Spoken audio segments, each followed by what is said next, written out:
Amigos, muy buenas noches. Aquí estamos nuevamente con ustedes en nuestro programa de Verdades Divinas y acompañados por Alejandro Carrega. Hola, doctor, ¿cómo estás? Hola a todos, ¿cómo están? Pues sí, aquí estamos tratando de comentar un poco, tratar de responder un poquito a sus preguntas y hasta donde nos sea posible poder aclarar los conceptos, ¿no?, que se van diciendo. Así que vamos a empezar leyendo las preguntas que nos han llegado por vía correo o por WhatsApp. Así que, a ver, Ale, si nos haces favor de empezar a leer. Dice, bendiciones, en mi labor hablo con 70 o más personas al día. Muchos están con furia, dolor o desesperación. La respuesta que doy, pido estos sentimientos los entreguen si en realidad tienen fe. Esto, creo, es un paso hacia el vaciar. Estoy en camino.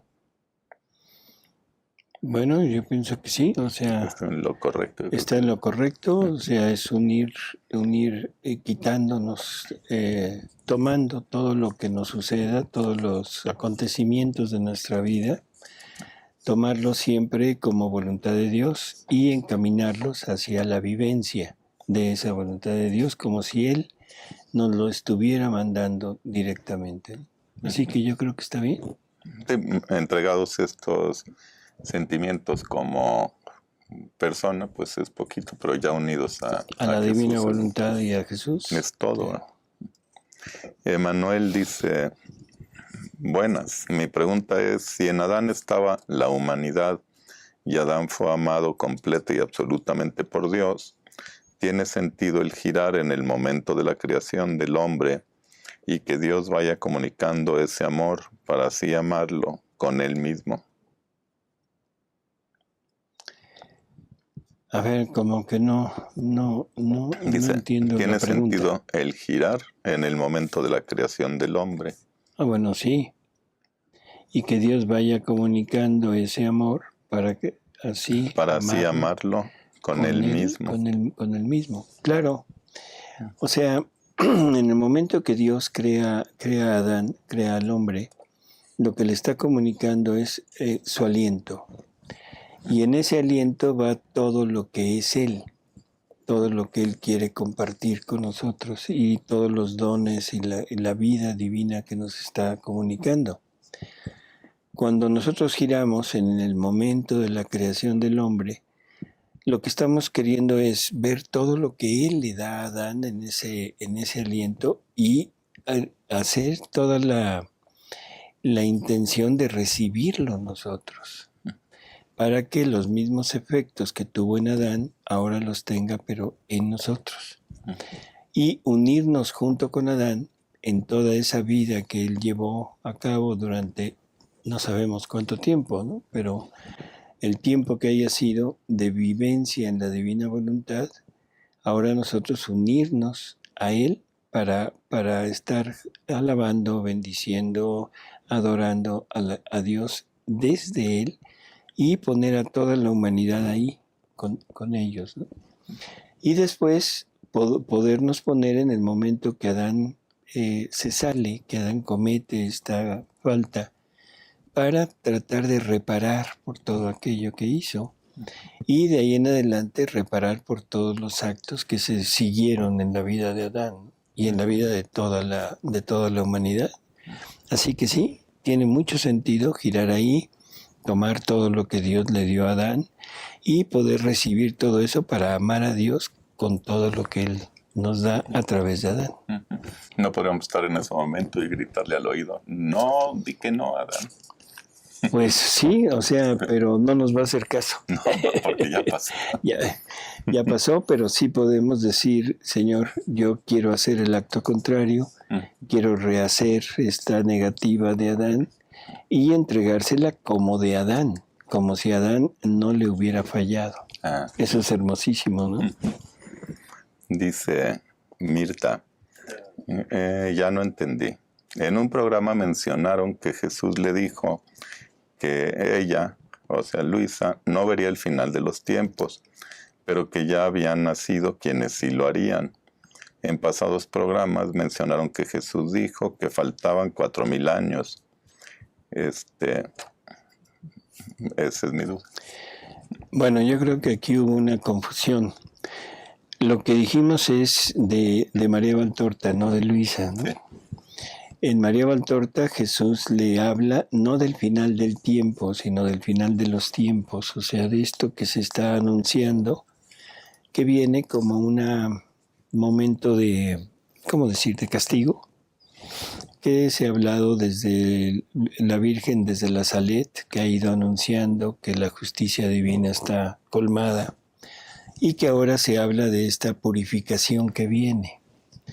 Entonces, en 1944, Jesús le dice a María Valtorta que ella no conocerá, no tendrá que pasar por los horrores del anticristo, por los horrores de esta tribulación, por los horrores de esta rompimiento de la fe que va a haber, pero que los que iban a vivirlo ya estaban sobre la tierra. 1944, o sea, llevamos prácticamente 74 años de esto. Así que por lo que dijo Jesús, podemos intuir que las fechas están muy cercanas. Porque si las personas que estaban en aquel tiempo lo iban a vivir, pues son personas que lo mínimo tienen 74 o más años. ¿Cuánto tiempo podrán vivir? Muy poco, ya. Así que lo más probable es que este momento de tribulación sea ya muy cercano. Bueno, eso es en cuanto al final de los tiempos. Final del mundo, ese es la duración que va a tener el reino de la divina voluntad, que Jesús lo pone en 40 siglos, y eso sí es en Luisa. Ahora, esos 40 siglos no sabemos si son a partir de Luisa, que es cuando ya se funda ya totalmente para todos el reino, o sea desde el momento en que Jesús resucita y viene glorioso a este mundo, porque de alguna manera ya está reinando, ¿no? No en la forma como lo está definiendo ahorita, pero ya es el reinado de Jesús en este mundo. Así que si es desde entonces, estamos hablando de que lleva la mitad del tiempo, lleva 2000 años, y todavía quedarían 2000 años más. Si es a partir de Luisa, quedarían 4000 años, pero eso es para el final del mundo. Así que son dos cosas diferentes, ¿no? Dice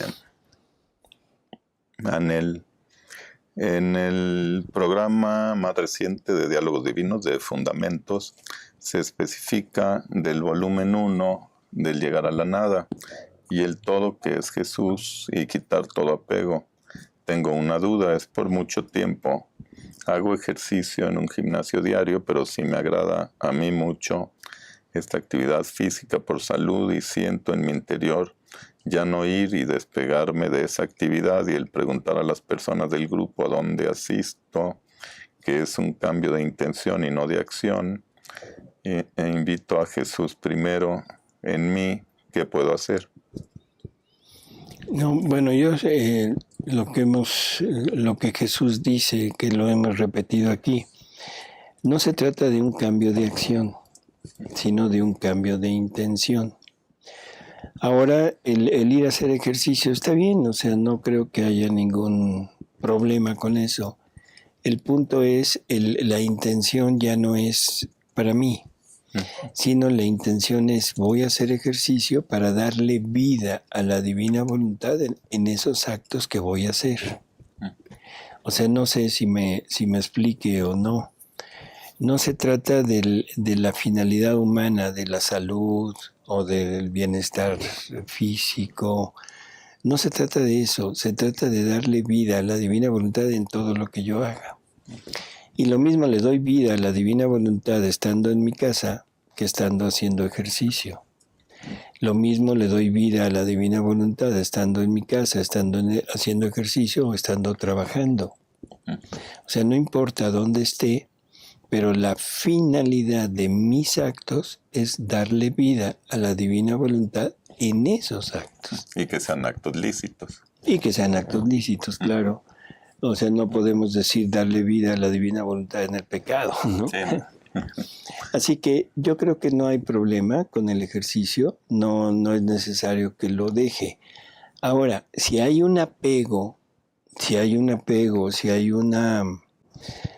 motivación humana, que sea de, vamos a decirlo de esta manera, de vanidad por la figura, por estar, no sé, bien formada, yo creo que ahí sí debería de separarse, porque eso no es nada más la actividad, sino ya lleva una finalidad humana. Si es por la salud, de acuerdo, creo que no hay problema, o sea, no estamos tratando de otra cosa más que de preservar un estado de vida que Dios nos ha dado y que tenemos la obligación de conservarla. O sea, el vivir en la divina voluntad no quiere decir descuido, no quiere decir me abandono y ya no hago nada, o ahora no importa lo que coma, lo que haga, lo que no haga.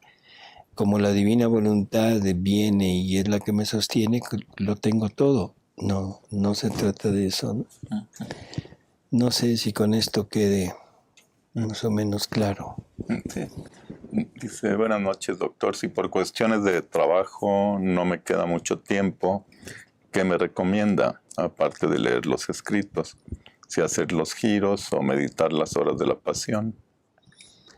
Bueno, es que todo es un todo.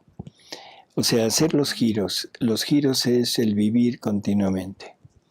O sea, el estar consciente de que todos mis actos los tengo que unir a los actos de Jesús, de que todos mis actos los tengo que unir a la divina voluntad para que la divina voluntad rehaga estos actos en forma divina y los use para reparar, para alabar, para bendecir, para adorar.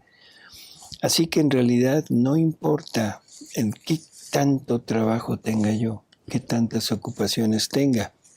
Yo diría que entre más ocupaciones tenga, pues mucho mejor, porque tengo más ocasión de darle vida a la divina voluntad en las cosas, ¿no? Así que no es eso. El leer y el meditar las horas de la pasión, yo diría que las horas de la pasión se pueden meditar en cualquier momento. No importa lo que esté yo haciendo, no importa el trabajo que esté yo realizando. Si realmente entiendo que la pasión de Jesús es lo que me consigue todo el bien que pueda yo disfrutar. Y estoy hablando de bien material, o de bien moral, o de bien espiritual. Por lo tanto, en cualquier situación de mi vida puedo estar involucrado en la pasión de Jesús, y en cualquier suceso en mí también ahí lo puedo meter. La lectura es un poquito difícil porque no puedo estar trabajando o haciendo algo y estar leyendo, estar concentrado. Yo sí diría, habrá que reservar unos minutos en el día, no importa en la mañana, en la noche, a mediodía. Quizá levantarme un poco antes o dormirme un poco después, pero reservarle un tiempo, no sé, 20 minutos, media hora a la lectura, y entre más tiempo le dedique, mucho mejor, ¿no? Pero cuando menos media hora, digamos, y ya está dentro del alcance de cualquier persona. Me paro a las 5 de la mañana, bueno, me voy a parar a las 4:30. Me acuesto a las 11 de la noche, bueno, me voy a acostar a las 11:30, ¿no? En fin, no sé cómo lo ves tú, Ale. Sí, yo en cualquier momento puede estar una persona leyendo, viviendo, ¿no? Si tengo un minuto de descanso en mi trabajo, tengo tiempo para comer, por ejemplo, puedo estarme alimentando y estar leyendo, eso sí lo puedo hacer. En fin, pero sí, dedíquele un tiempecito al día a leer. Y poco a poco va a ver cómo se hace una costumbre, ¿no? Así que no creo que tenga problemas. Sí, que me imagino, por ejemplo, una persona que fuma, se da sus tiempos para fumar, aunque esté ocupadísimo. Así es. Si dicen en la oficina no se fuma, pues Se sale a la algún calle lugar a fumar. que tenga esa ansiedad por la lectura. Así es.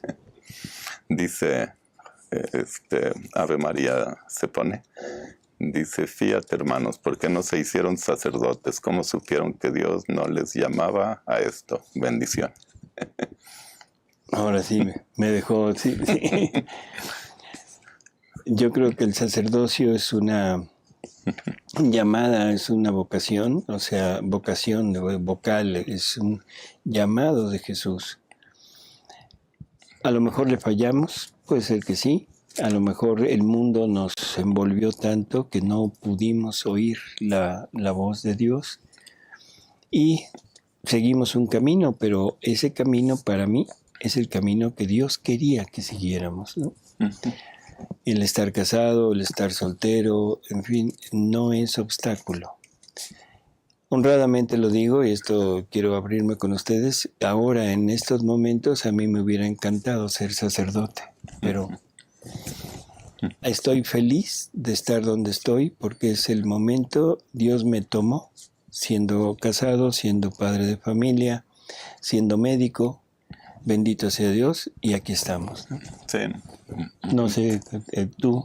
Sí, yo no sentí el llamado a ser sacerdote y entré tarde a la religión y apenas me estoy poniendo al día. Bueno, pero estamos, ese es el punto, haber llegado, ¿no? Dice Gloria, cuando dicen que el que esté bautizado y no crea no se salva, por favor me explican. Muchas gracias. Que dice a ver, así está. que dice que tiene que estar bautizado. Dice que el que esté bautizado y no crea no se salva. No sé dónde lo... Bueno, o sea, yo diría que tenemos que modificar un poquito nuestros conceptos.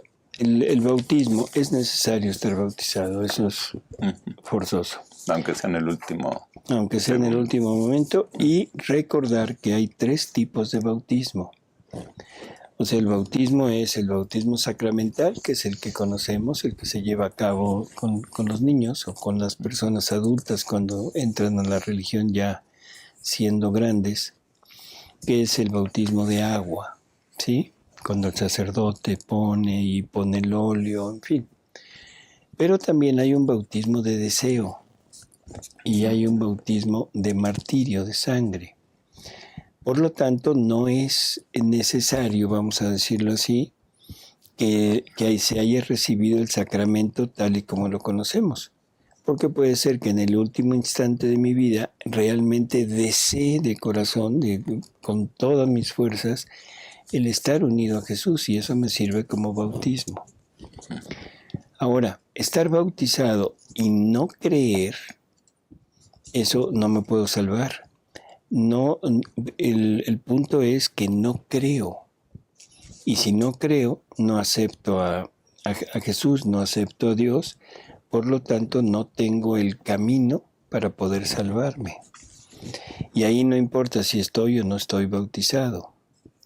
Ahora, si en el último instante de mi vida creo, no importa que no esté bautizado sacramentalmente, porque el creer y el desear es el bautismo de deseo. Sí, ella misma pregunta más o menos es sobre esto. Cuando nuestro Señor se acerca a una persona que muere y le pregunta si quiere con él o no, esta pregunta se la hace también a los ateos, personas no bautizadas y personas que han obrado muy mal, personas en pecado mortal. Así es. Jesús, cuando viene a este mundo, viene para pagarle al Padre por toda la humanidad. No le paga al Padre nada más por los buenos. Sería absurdo, porque los buenos son los que menos deudas tienen con el Padre. La deuda mayor la tienen los malos. Entre más malo, más deuda tengo, ¿no? Entonces Jesús viene y tiene que pagar por todos Por lo tanto, ante Dios, ante la divinidad, todos están rehechos a través de Jesús. Jesús nos va a seguir, nos va a seguir, nos va a seguir, y siempre motivándonos de alguna manera, dándonos gracias, luz, fuerza, para poder convertirnos. Y seguirá en su trabajo de estarnos llamando, aún en el momento mismo de nuestra muerte. Por eso es que ese momento, el instante anterior a la separación de mi alma, Jesús lo llama el momento de la pesca, que es cuando Él se aparece a la persona y le explica quién es Él, quién es Él, la persona, lo que Dios hizo por Él y lo que el hombre hizo con todo lo que Dios le dio. Y después de haberle dado todo eso, de haberlo rodeado de amor divino, entonces le pregunta si quiere o no quiere con Él. Si el alma continúa en su trayectoria de no, de rechazo, entonces Dios lo deja, o sea, Dios respeta la libertad del hombre y lo separa de Él. Y ese separarlo de Él es lo que conocemos por infierno, ¿no? Pero sí, es por todos, no importa quiénes. Y por eso es que hace un momento decíamos del bautismo. No necesariamente se requiere el sacramental, sino puede ser el de deseo o incluso el de martirio. ¿Sí? Sí. Dice ella misma también que programas emitimos nosotros. Es Diálogos Divinos, Libro de Cielo y Verdades Divinas.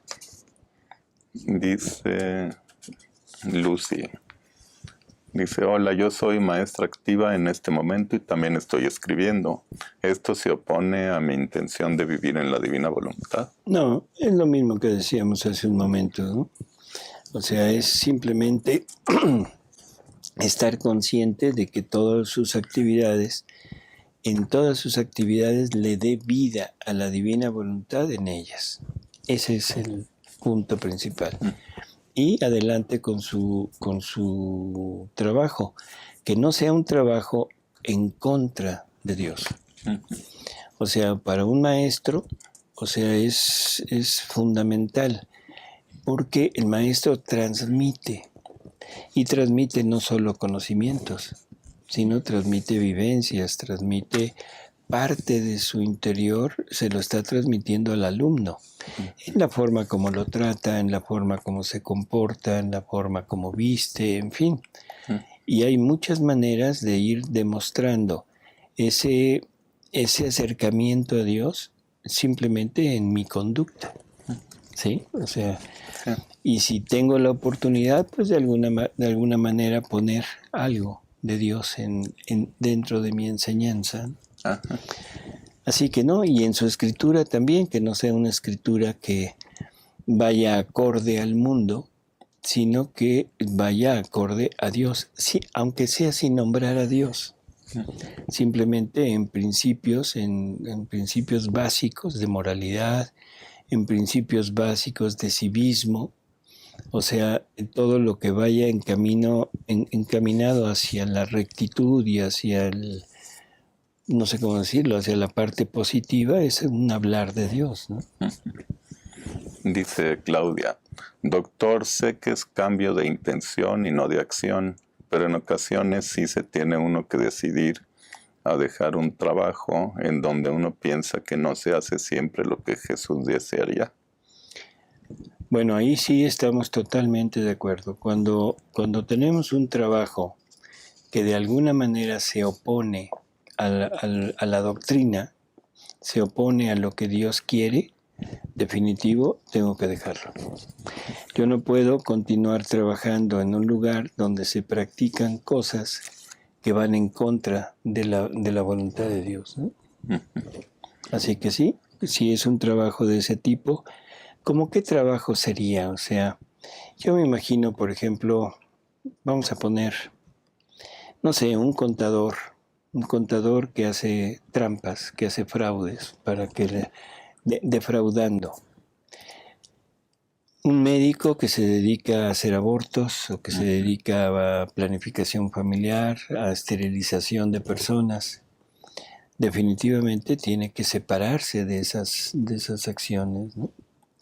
Pero si mi trabajo no se opone en lo más mínimo a lo que Dios quiere, no hay problema. A lo mejor podría trabajar de recepcionista en una clínica de abortos, pero sin que sepan, a todos los que llegan les aconseja que se regresen a su casa. Digo, de que puede haber una cosa positiva dentro de un lugar negativo. De un lugar negativo. Pues, híjole, sí, es una labor de conciencia muy, muy difícil, ¿no?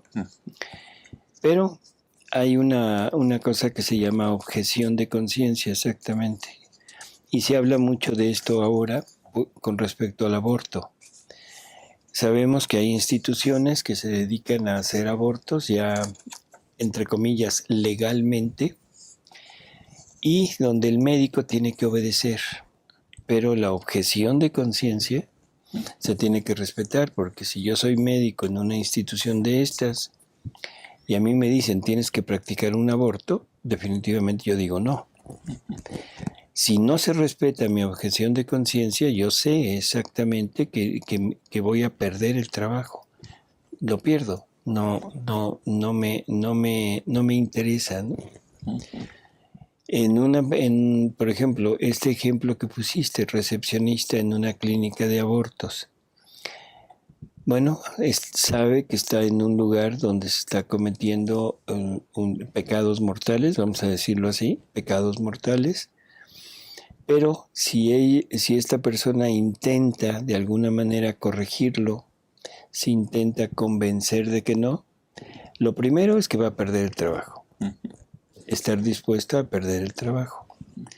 Y segundo, no está participando directamente en los actos. Yo pienso que lo ideal sería que esto lo consultara con un buen sacerdote. Pero yo pienso que desde la divina voluntad podríamos decir que no tendría problemas si lo hace todo enfocado en la divina voluntad. Dice, ¿puede realmente, Mirta, ¿puede realmente una mujer que no es cabeza de familia trabajar sin pensar en obtener dinero por ello? Yo no puedo. Si no espero obtener dinero por el trabajo hecho, entonces no me dan ganas de trabajar. Eso no sería vaciarme de mí misma, ¿verdad?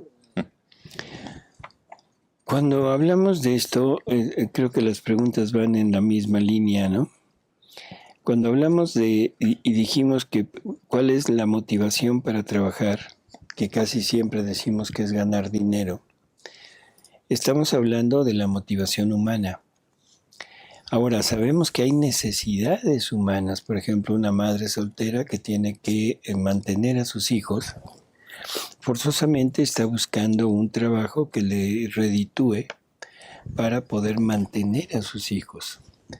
Pero el punto es, ahora, ¿qué estoy haciendo en mi trabajo? Dándole vida a la divina voluntad. Y toda mi confianza puesta en la divina voluntad y en la asistencia de Jesús, que es el que me va a conseguir el dinero para mantener a mis hijos, no el trabajo. Claro, es a través del trabajo que Jesús me va a proporcionar aquello. No sé si queda claro. O sea, mi confianza la voy a poner no en el trabajo, sino en la divina voluntad o en Jesús. No voy a estar pensando en que si no tengo la idea de ganar dinero, entonces no trabajaría. Eso es un apego humano. Eso sí necesita trabajarlo y renunciar a eso. Y ¿cómo diríamos? Cambiar el switch. Ahora, usted va a trabajar para darle vida a la divina voluntad en su trabajo. Si no va por eso, mejor no vaya. Sí. ¿Sí? O sea... Dice Perla, Puedo hacer giros uniéndome con la Virgen María, por ejemplo, cuando hacemos el quehacer en la casa, unirnos a ella cuando también limpiaba su casa. Claro, así es. O sea, todas nuestras acciones las podemos unir a las acciones de ellos, ¿no? De Jesús, de María, y tratar por todos los medios de unirnos y hacer que sus acciones de ellos se repitan en las nuestras para mayor gloria de ellos. Dice Melissa, doctor, ¿cómo saber cuál es nuestra vocación en la vida y saber qué es lo que Dios quiere? Simplemente confíe en Dios, abandónese en Dios y que Dios le vaya poniendo enfrente lo que Él desea. Esto suena muy fácil, suena muy bonito, pero es difícil realmente el llegar a hacer algo, a hacerlo, perdón. ¿Qué quiere decir abandonarse en Dios? Quiere decir, primero, conocerlo, creer en Él, creer que Él tiene las riendas de mi vida, creer firmemente que Él se va a hacer cargo de mí si yo me entrego a Él. Dios no se puede quedar inactivo cuando la criatura se da totalmente a Dios. Cuando la criatura se da a Dios, si Él no vela por su criatura, si Él no ve por su criatura, ahora Dios se volvería deudor de la criatura. Y eso se lo dice Jesús a Luisa. Entonces se quedaría como deudor de su criatura y por lo tanto eso no lo puede hacer. Cuando el alma se abandona totalmente, Dios va a responder. Pero para eso se necesita fe, se necesita creer firmemente en esto y se necesita el abandono total en Dios. Dice Alfonso, si la primera humanidad creada es la de Jesús, ¿a qué se refiere la Biblia con que el Verbo tomó carne? Se hizo carne. Sí, o sea, la Biblia no dice tomó, dice se hizo carne. O sea, y esto es en la eternidad. Hay que recordar que los actos de Dios son actos eternos, y que son hechos prácticamente desde en el momento mismo en que el Verbo responde al Padre, correspondiendo al Padre. En ese momento se decide la encarnación del Verbo porque Él es la causa y la finalidad de la creación.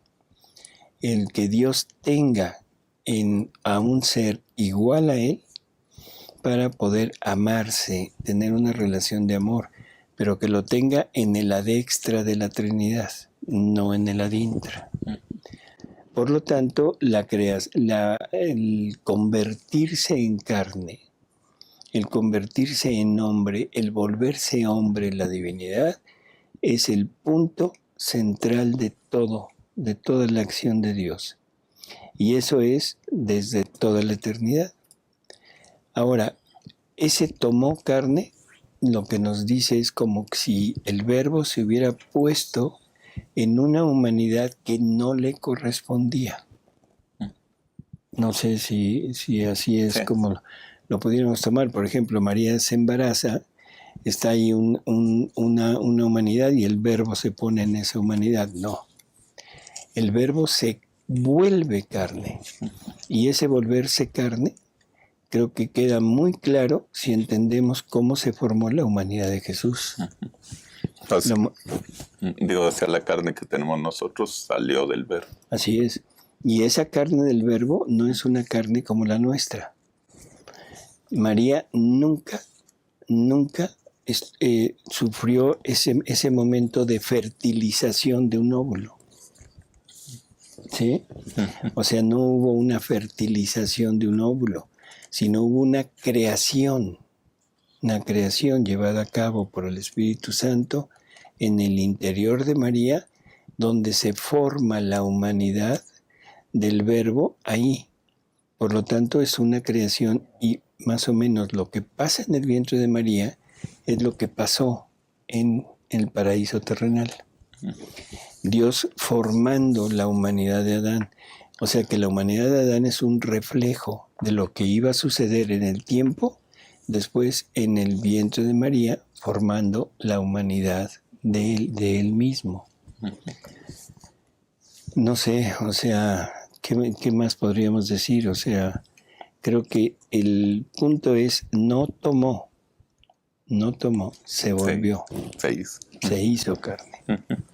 Dice Hilda, desde la divina voluntad, ¿cómo podríamos ver lo de la Torre de Babel?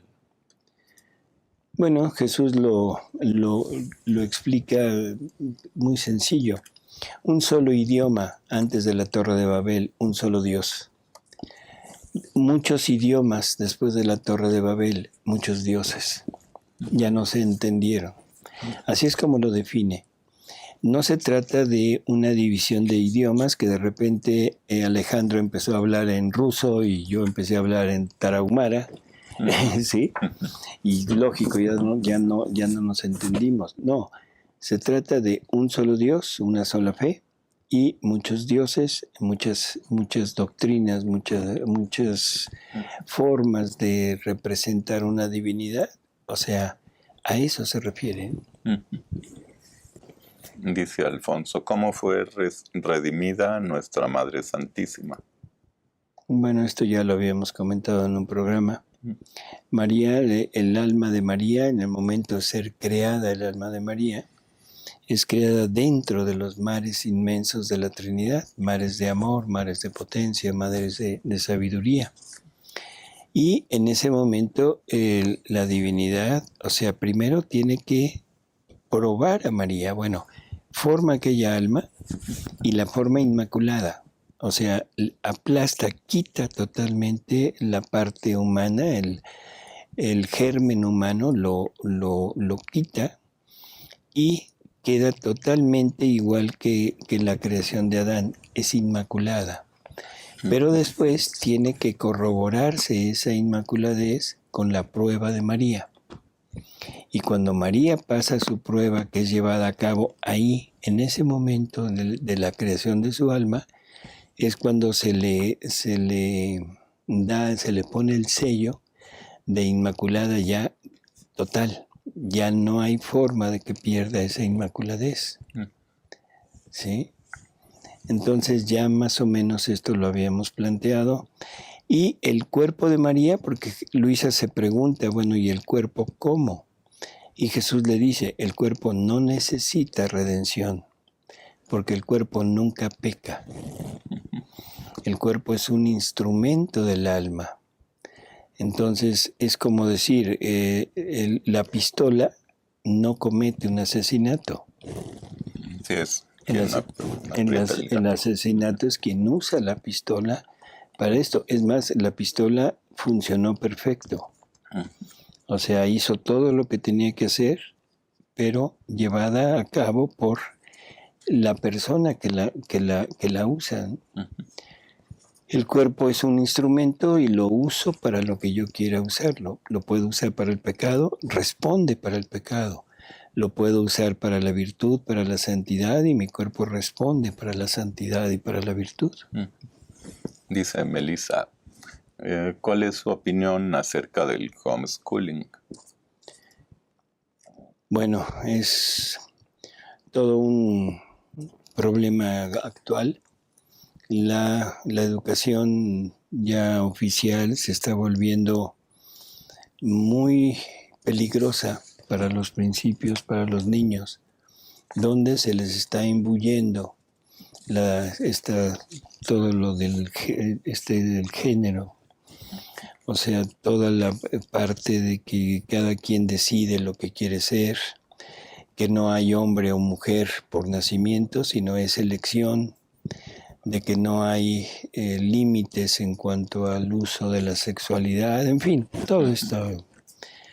El homeschool es una elección de los padres de familia de decir, bueno, no quiero que mis hijos estén dentro de este ambiente, y entonces se unen a este movimiento en que tienen que cumplir todo un programa que en el caso de México tiene que ser puesto por la SEP. Pero no es lo mismo que yo le explique a mi hijo todo este contexto de sexualidad, de homosexualidad, en fin, que yo se lo explique desde mi punto de vista, ¿cómo diríamos?, católico, a que se lo explique un maestro o una maestra que no creen, ¿sí? A un maestro o una maestra que son totalmente liberales y que lo que menos les interesa es el desarrollo espiritual del niño. Así que bueno, desde mi punto de vista es excelente y es la única manera que está viendo en el momento de salvaguardar a nuestros hijos de esta, ¿cómo diríamos?, invasión de maldad, ¿no? Dice Esperanza, mis tíos tienen años que son de la orden tercera, franciscanos. Ahora están estudiando, leyendo Divina Voluntad y quieren saber si no cometen pecados y se salen de la orden. Claro que ahora están seguros que Divina Voluntad es la nueva evangelización, pero como tomaron o hicieron votos, piensan que no pueden dejar su tradición. Un consejo, por favor, para que estén seguros de que... dice, para que estén seguros de que les contesta a ellos, se llaman Antonio y María Elena. Bueno, Antonio y María Elena. O sea, la vida en la Divina Voluntad encierra todas las espiritualidades y todos los caminos de santidad humana, porque todo lo que hay, hasta lo que pueda salir de bien y de santidad, sale de la Divina Voluntad. Luisa tiene que pasar por una experiencia de vida de santidad humana, porque le dice Jesús que en ella es donde se va a cumplir todo el requerimiento de Dios de actos de santidad humana para empezar esta nueva santidad divina. Por lo tanto, sabemos que el alma que vive en la Divina Voluntad encierra en sí misma todos los carismas y todos los matices de la santidad humana, entre ellos la orden franciscana, esta espiritualidad franciscana. Quieren vivir la Divina Voluntad, magnífico, qué bueno. Pero esa Divina Voluntad, si ellos sienten en su interior que deben salirse de la tercera orden, porque como que se contrapone o les es de estorbo, por favor, sálganse.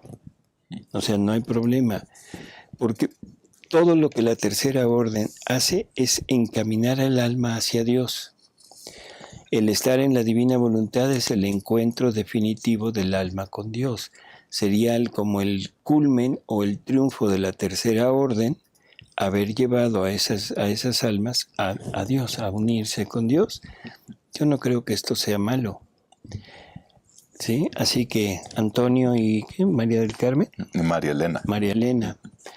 O sea, con toda naturalidad, ustedes adéntrense en la Divina Voluntad y lo que su corazón les diga es lo que Jesús les está comunicando.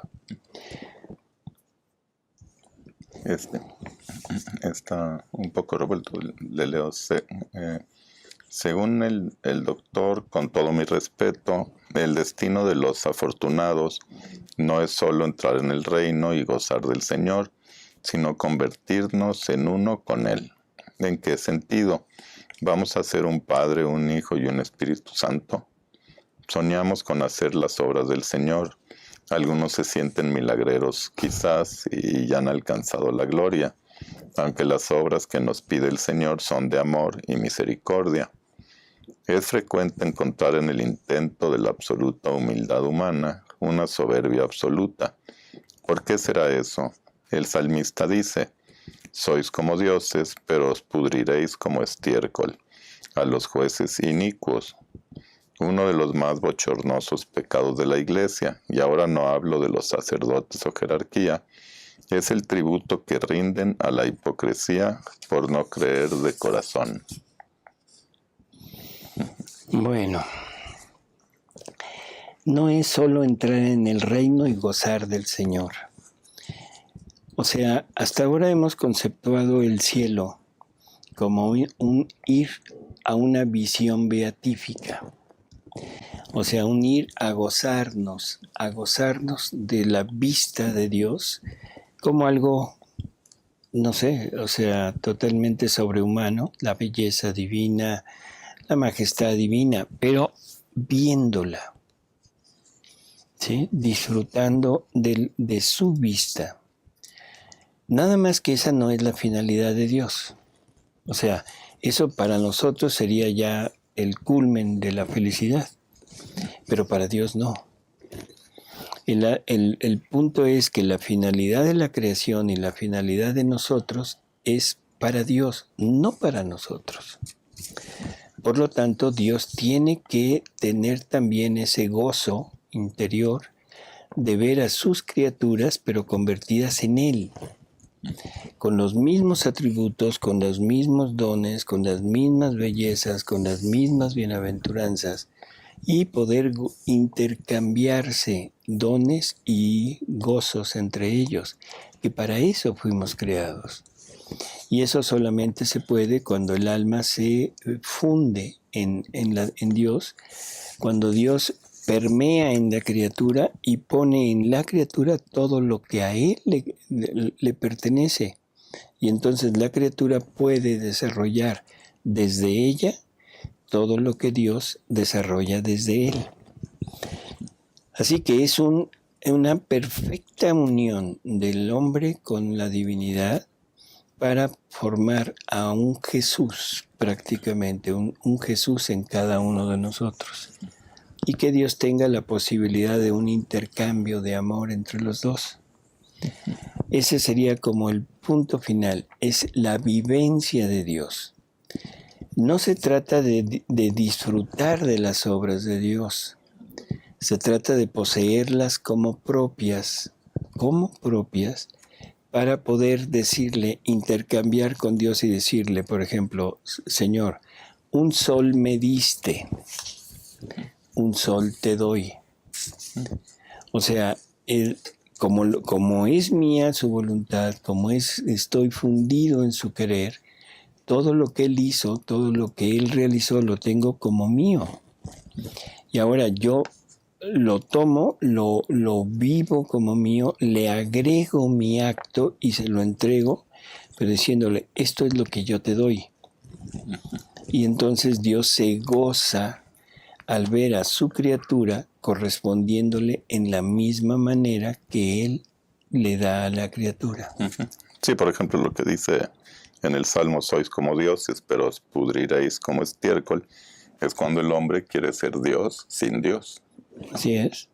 O sea, cuando el hombre se sale de esta unión con Él, ¿no? Dice Mirta, si se trata de educar a niños en la divina voluntad, ¿cómo se hace para no deprimirlos en una sociedad hedonista para que lleguen al desapego total a su nada? Es decir, creo no debería de echarles porras diciéndoles, vamos, tú puedes, wow, eres maravilloso.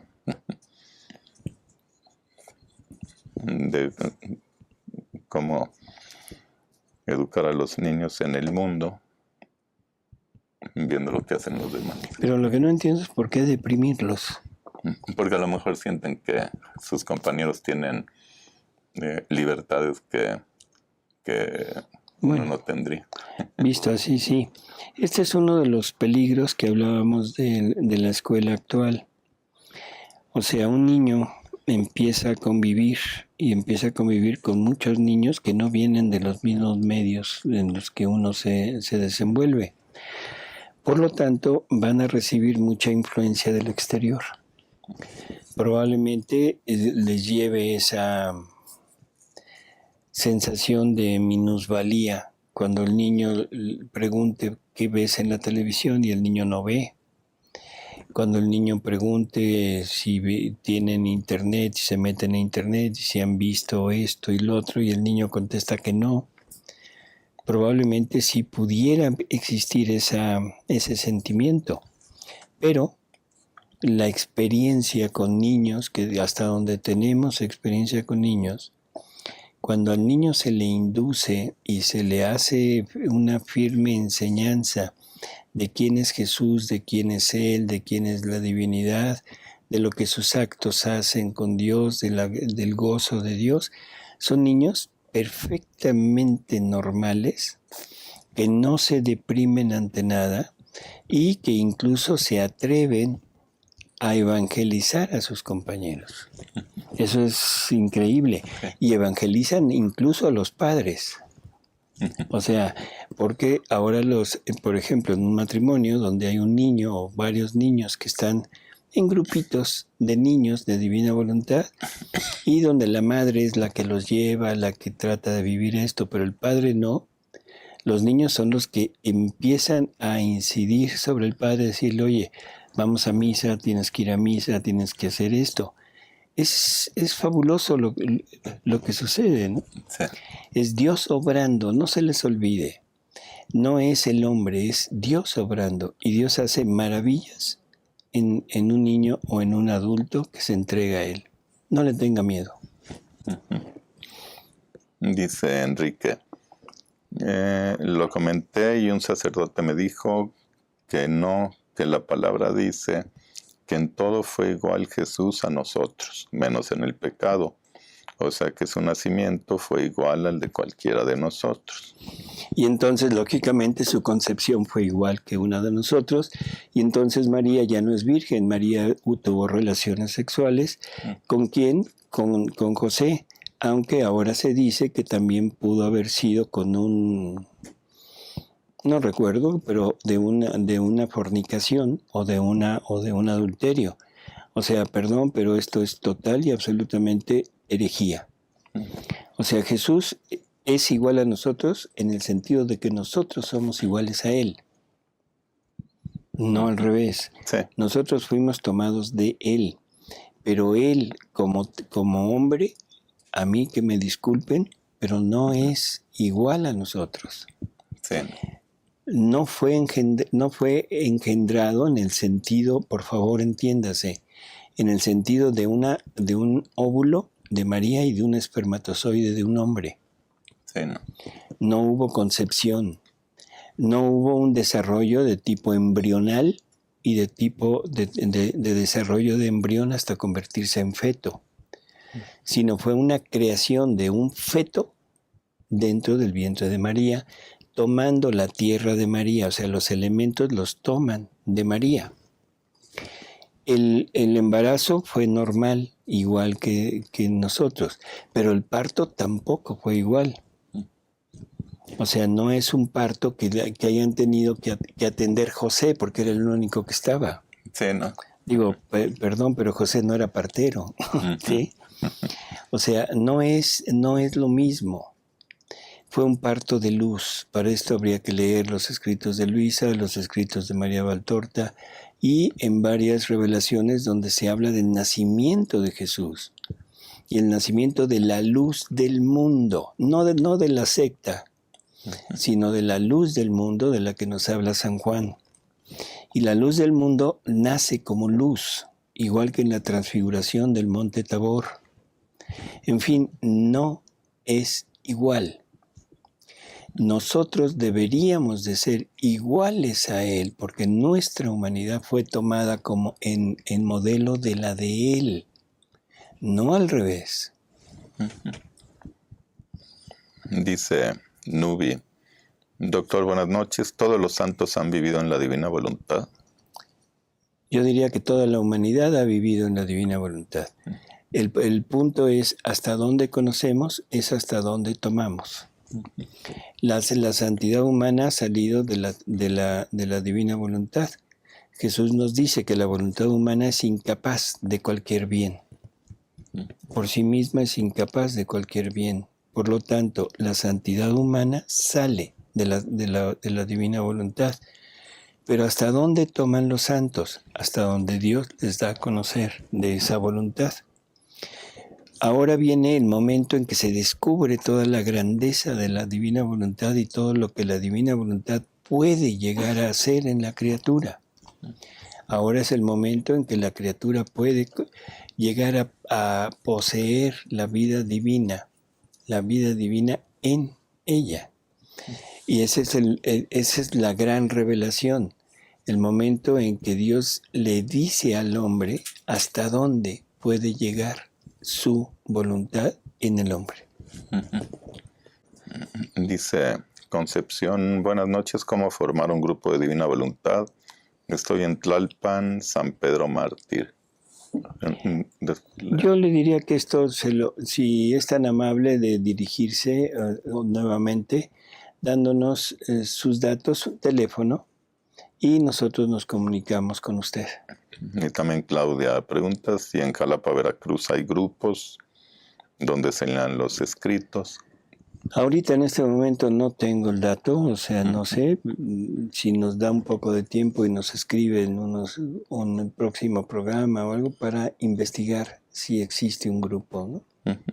Dice Claudia, disculpe doctor, en la Santa Misa ya no tendríamos que rezar el Señor ten piedad. Ahora sí me hicieron una pregunta muy difícil. Simplemente, o sea, vamos a decir, ¿qué es un Señor ten piedad? Nos acercamos, y lo voy a poner así en Semana Santa, nos acercamos al crucifijo y le decimos, Señor, ten piedad de nosotros. ¿Qué respondería Jesús en ese momento? ¿Qué respondería, Alejandro? Pues Jesús diría, más bien tengan piedad de mí. Así es. ¿Qué piedad quieres que te dé? Él ya dio todo, ¿no? Veme cómo estoy. Flagelado, golpeado, escupido, vejado, clavado. En fin, no me puedo mover, ya estoy aquí agonizante. ¿Qué más piedad quieres que te dé? Mejor tú ten piedad de mí. Bájame de la cruz y ponme en ti.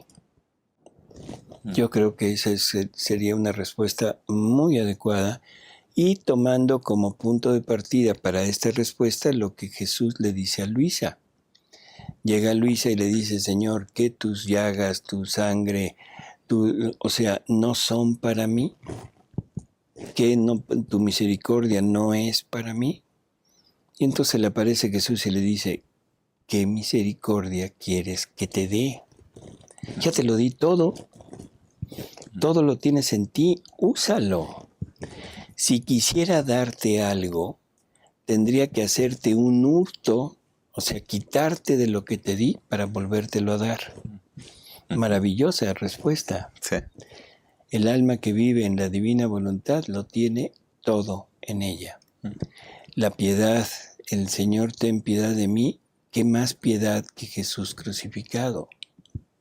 ¿Qué más piedad que un Jesús que viene a sufrir durante 34 años en este mundo, terminando en el Calvario?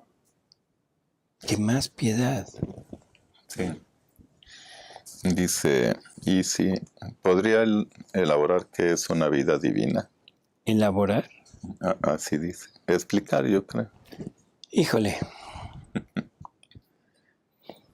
Dicho así muy rápido, Jesús define la vida divina como el conjunto de sus atributos que están puestos en el mar inmenso de su amor y movidos por su voluntad.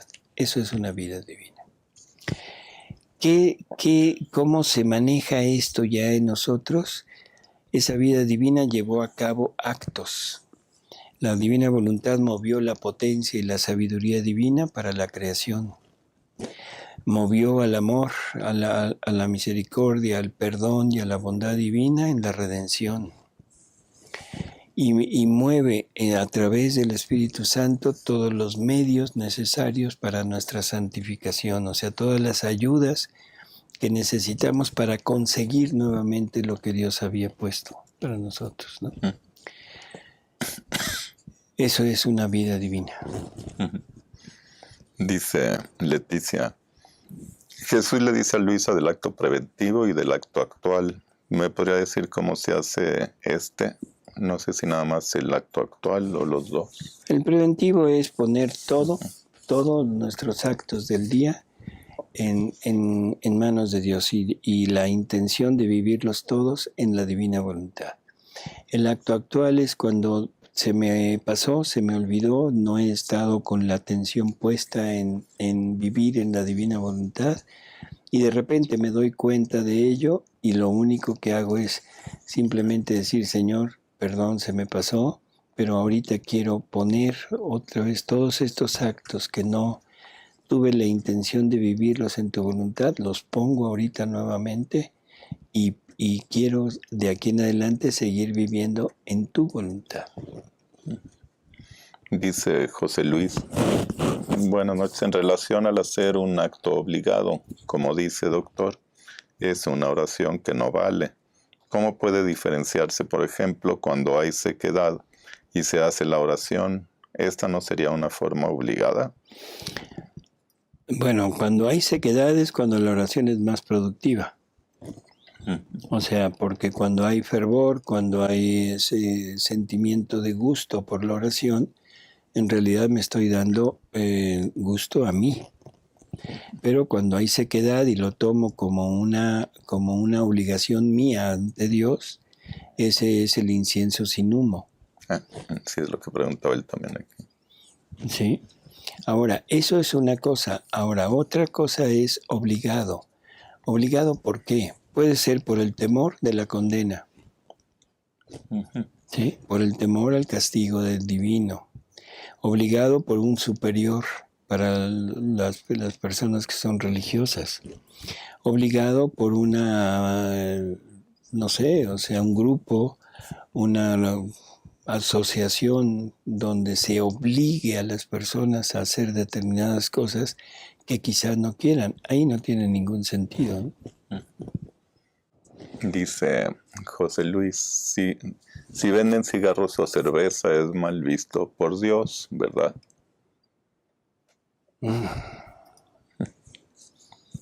Entramos en cosas muy, muy difíciles de poder contestar. Yo diría que el vender un cigarro, bueno, es estar cooperando de alguna manera al malestar o al daño de un organismo. El vender una cerveza no creo que sea malo, o sea, cuando es una cerveza. Jesús tomaba vino y no condenaba a los que hacían el vino. O sea, el punto no es el que lo hace, el punto es el que lo consume. La culpa está en el que lo consume. ¿Por qué lo consume? ¿En qué cantidad lo consume? ¿Y de qué forma reacciona a eso? Así que, no sé, sería lo que podría yo responder. Sí. Dice Enrique, hola, buenas noches. Quisiera preguntar, yo sé que el tema de algún programa que dice es la Purísima Concepción, pero quisiera me ayudaran a saber en cuanto a su nacimiento. He escuchado y sabido que en el nacimiento de Jesús no fue con dolor, ni mucho menos un nacimiento natural, sino sobrenatural, ya que así como se encarnó, así nació, solo apareció envuelto en la luz al lado de María. Ya lo... Usted mismo se acaba de contestar. Eso es lo que sucede, es ese Jesús luz del mundo que aparece como luz. Para esto son bellísimos las narraciones que hace, por ejemplo, María Valtorta y Luisa, que coinciden perfectamente, en donde en aquel lugar donde está María empieza a llenarse de luz, empieza a ver una luz sobrenatural y de repente es una luz que se confunde con una luz que sale de María hasta que los que están viendo no ven más que luz.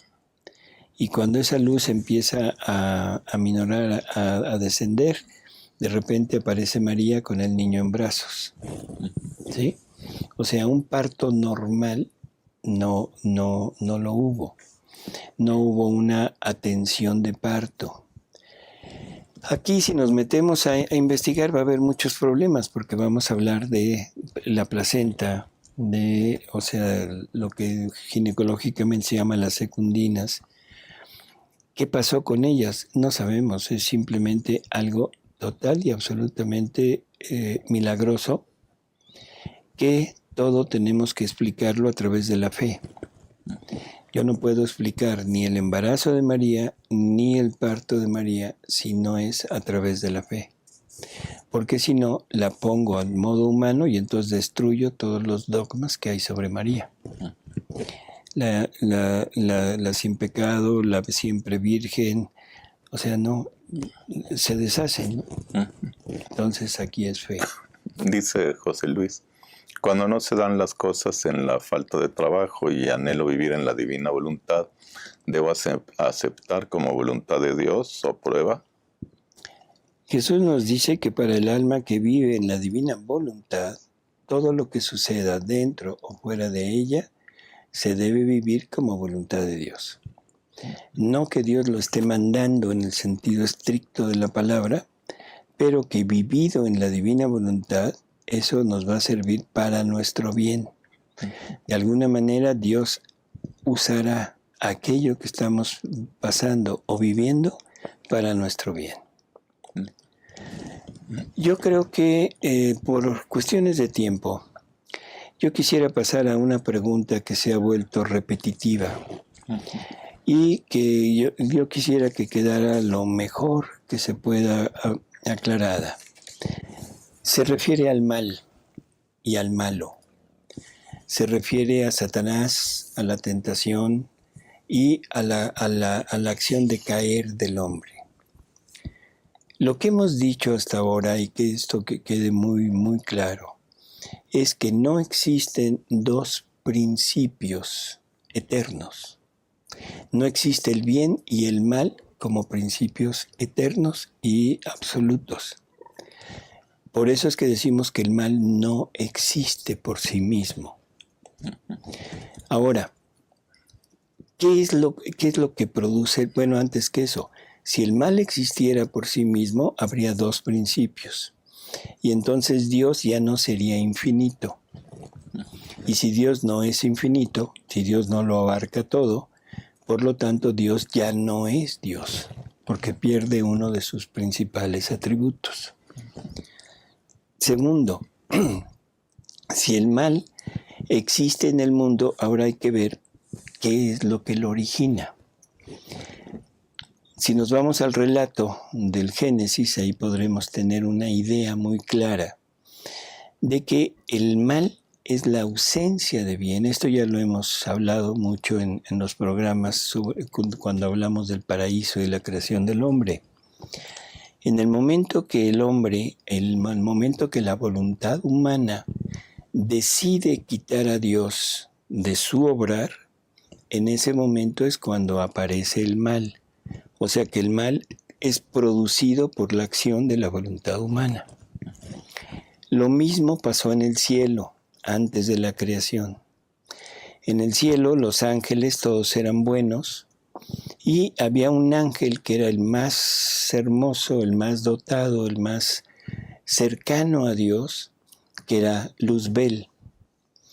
Pero ese Luzbel nació en él un mito como de soberbia que él no quiso refrenar.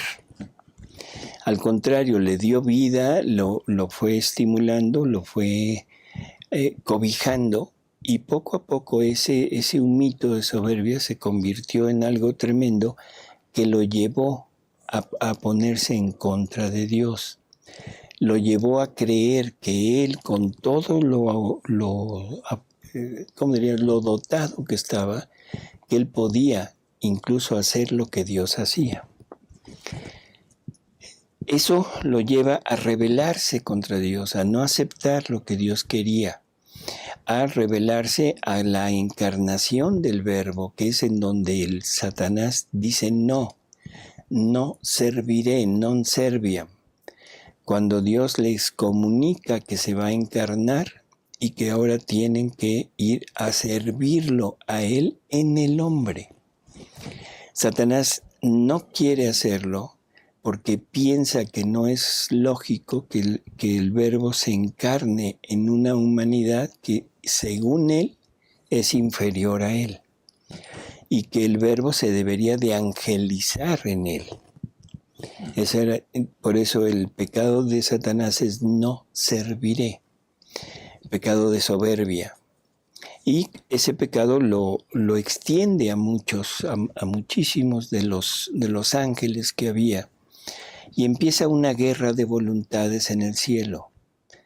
Los ángeles aliados ya no a Luzbel, sino a Lucifer o a Satanás, en ese momento están tratando de convencer a los ángeles buenos, a los que quieren seguir con Dios, de que se unan a ellos en esa rebelión.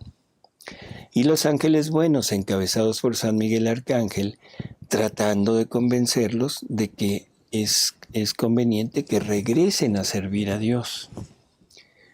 Llega un momento, como esto fue la prueba para los ángeles, llega un momento en que se termina el tiempo de la prueba, porque eso fue en tiempo. Tuvo un principio, un intermedio y un final. Cuando llega el final, se decide el destino final de los ángeles. Los malos fijos en su negativa de servir a Dios y los buenos en su decisión de seguir sirviendo a Dios siempre. Por eso es que en la Biblia nos dice que ya no se encontró lugar para ellos. No es que no hubiera un lugar, es que ya no había razón de estar ahí, porque ya no había la posibilidad de poder seguir ejerciendo su negatividad, ¿sí? De seguir ejerciendo ese rechazo de Dios. Y por eso dice, fue arrojado a la tierra. Y ay de los hombres, porque ahí seguirá haciendo su batalla.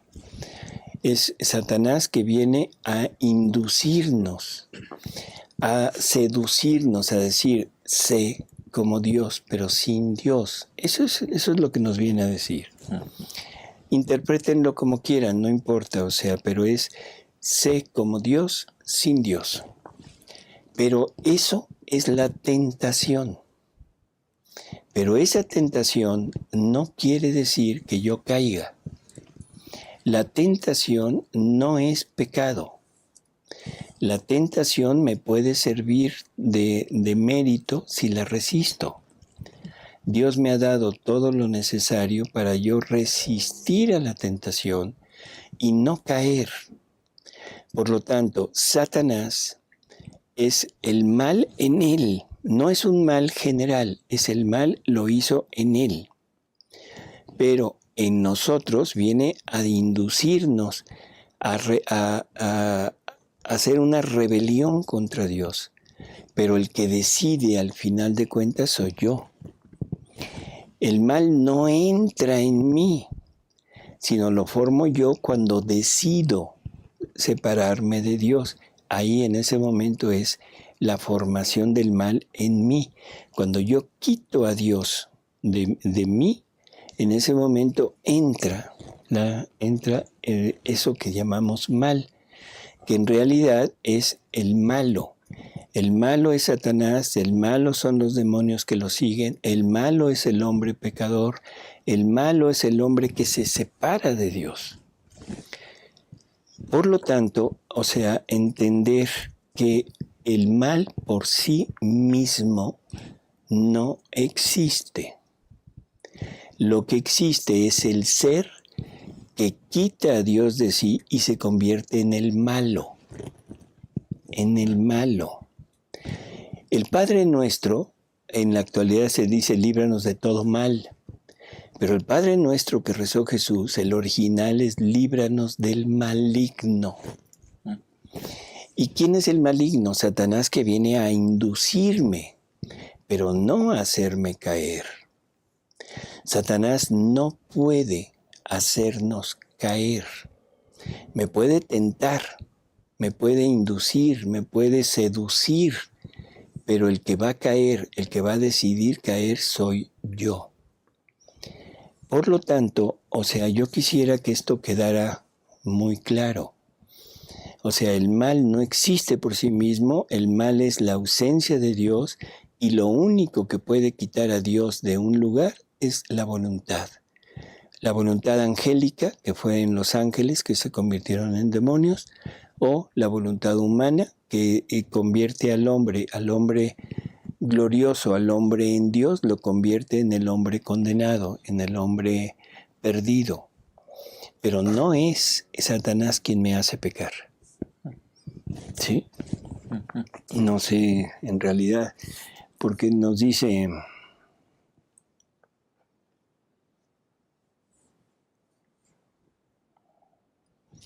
Bueno, o sea, creo que este es el punto principal, el resto es simples opiniones personales de la persona que nos escribe, pero yo quisiera que esto, o sea, no sé, de alguna manera, si ustedes nos pueden externar si está claro o no lo que estamos diciendo. ¿Tú qué opinas, Ale? No, pues sí, yo ya después de tantas veces que nos lo ha explicado, no me queda duda. Sobre todo, o sea, lo que nos dice Jesús, ¿no? O sea, por ejemplo, Jesús nos dice que todas las potencias diabólicas juntas no pueden nada contra un alma decidida a enfrentarlo. Creo que eso es categórico. No pueden nada contra un alma decidida a enfrentarlo y vencerlo. Por lo tanto, Satanás no me puede llevar al mal. Es como dice que las tentaciones del demonio a la Virgen María eran como lanzarle pétalos de rosa a una pared de granito. A una pared de granito, o sea, no hay forma de que le hagan daño. En fin, entonces, de que nació esa soberbia en Satanás, sí. De que en Satanás se forma el mal porque él decide quitarse de Dios, sí. Pero no es que exista el mal, sino que Satanás le da cabida y lo hace aparecer en su propio ser, y ahora él se convierte en el malo que quita a Dios. Cuando Satanás cae a la tierra, viene a la tierra a seducirnos, a la primera que seduce es a Eva. Pero no es que a Satanás lleve a pecar a Eva, la seduce y Eva es la que decide desobedecer. Eva es la que decide convertirse en seductora de Adán. ¿Sí? Entonces, que esto quede muy claro, por favor, y sí les agradeceríamos que nos externen su opinión para ver si está claro o no, o si tenemos que buscar otra manera de poderlo explicar. Y pues bueno, Ale, gracias por estar con nosotros. Muchas gracias a usted, doctor. Y gracias, amigos, por estar con nosotros. A todos. Y nos vemos en el próximo programa. Y quedaron pues muchas preguntas que vamos a retomarlas en el próximo programa, no se preocupen. No va a haber ninguna que no digamos.